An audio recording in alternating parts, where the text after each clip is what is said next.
Hello, bonjour à tous, c'est Kylian et je suis de retour pour vous proposer une nouvelle vidéo. Ça faisait un petit moment, ça me fait plaisir de revenir vous voir. Euh, le thème que j'avais envie d'aborder aujourd'hui, c'est ce qui est en train de tout le temps se dire en ce moment, c'est la guerre, la guerre, la guerre et que la guerre. Donc j'avais envie de pouvoir en parler, mais pas d'un point de vue géopolitique, pas d'un point de vue on prend position d'un côté et de l'autre. En fait, ça va pas m'intéresser et juste, ouais, ça va pas m'intéresser. Par contre, ce que j'avais envie d'apporter aujourd'hui, c'était plutôt de questionner qu'est-ce qui fait guerre chez soi. C'est-à-dire, en fait, on vient chercher dans ce conflit en Ukraine euh, quelque chose qui nous regarde. C'est-à-dire que quand on dit c'est la guerre, c'est la guerre, mais pour vous, dans votre esprit. Et donc, qu'est-ce qui fait que chez soi, c'est la guerre? Et c'est super intéressant de venir regarder ça parce que on se rend compte que si on parle beaucoup de ce conflit en Ukraine, c'est qu'il y a beaucoup de choses en nous-mêmes qui s'est passé dans notre vie, etc., qui fait qu'on va parler beaucoup plus de la guerre que quelqu'un d'autre.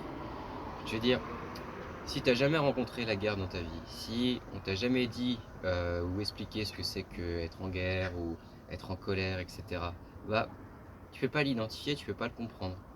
Mais tu vas chercher des canaux pour essayer de comprendre.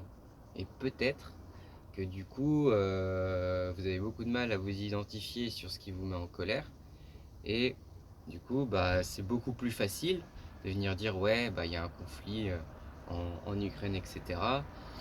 Et de venir dire ce qui fait mal à travers ce truc de dire ouais, la guerre c'est dur, pour moi c'est vraiment difficile à accepter que le monde soit en guerre.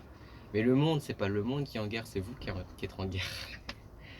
Mais après, il y a aussi un deuxième point que je trouve important, c'est que tous ceux qui se lient avec ce discours de la guerre fait que cette guerre existe.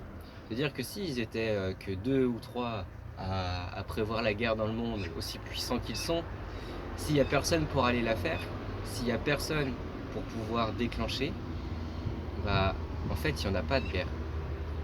Et c'est ça que je veux mettre en perspective.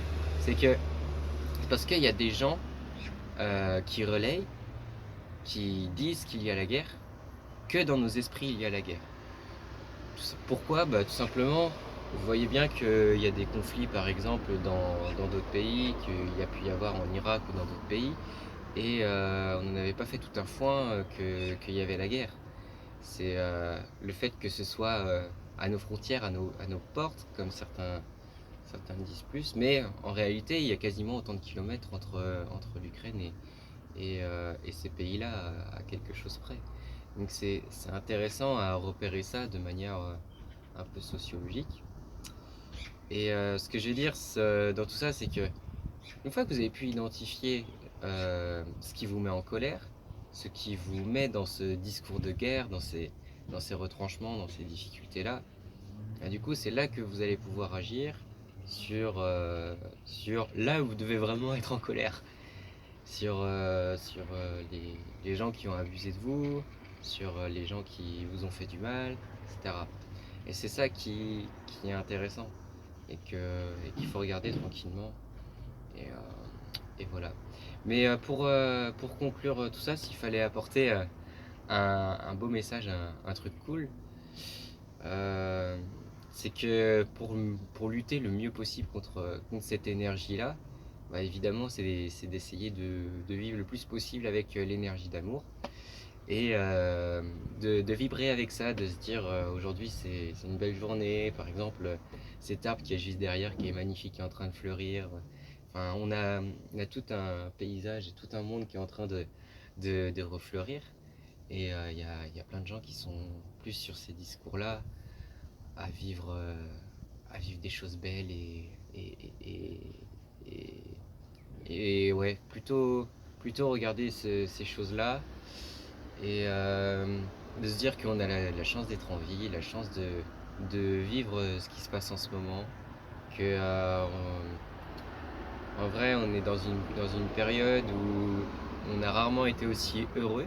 C'est assez spécial de le dire comme ça, mais économiquement, au niveau stabilité et tout, on a rarement été aussi heureux. Alors il faut apprécier. On est un pays en paix et nous sommes en paix.